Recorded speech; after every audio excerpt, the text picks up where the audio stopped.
A Lenten Reflection, March 19th, 2021. St. Joseph represents the first person of the Blessed Trinity on earth. Blessed Basil Moreau. Congregation of the Holy Cross.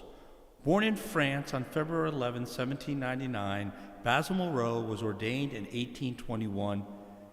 As a priest, he juggled both pastoral work and academic responsibilities as a seminary professor and a philosophy and theology.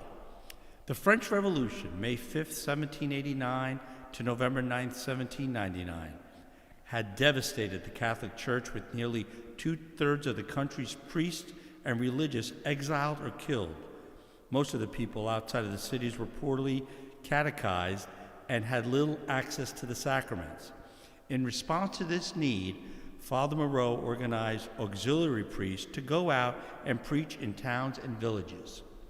In 1835, he was asked to oversee the Brothers of St. Joseph, who worked as educators in rural parishes. Father Moreau later merged his auxiliary priest with the Brothers of St. Joseph, and the congregation became known as Holy Cross, named after the town of St. Croix, where the congregation was based.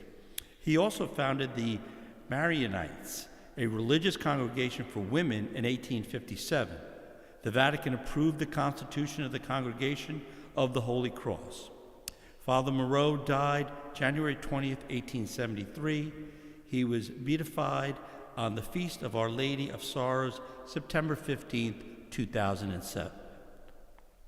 When Blessed Basil founded the Congregation of the Holy Cross, he placed the community under the patronage of St. Joseph, whose feast is celebrated today. Jesus said to Nicodemus, "And this is the verdict, that the night came into the world, but people preferred darkness to light, because their works were evil." Nicodemus is identified with those who so often oppose Jesus, the Pharisees. He comes to Jesus at night, presumably to avoid being seen with him, but he felt drawn to Jesus and engages in discussion with him. Jesus is the light that has come to the world. Nicodemus will be judged by whether or not he draws nearer to the light or turns away and prefers the darkness. John doesn't give me Nicodemus' reaction to what he is hearing.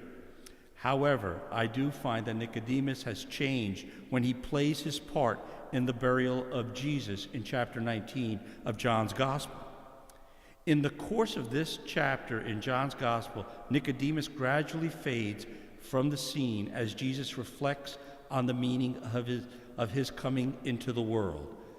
I too encounter Jesus, the light of the world, in many different ways throughout my life, and I am judged by whether I draw nearer to the light or whether I prefer darkness.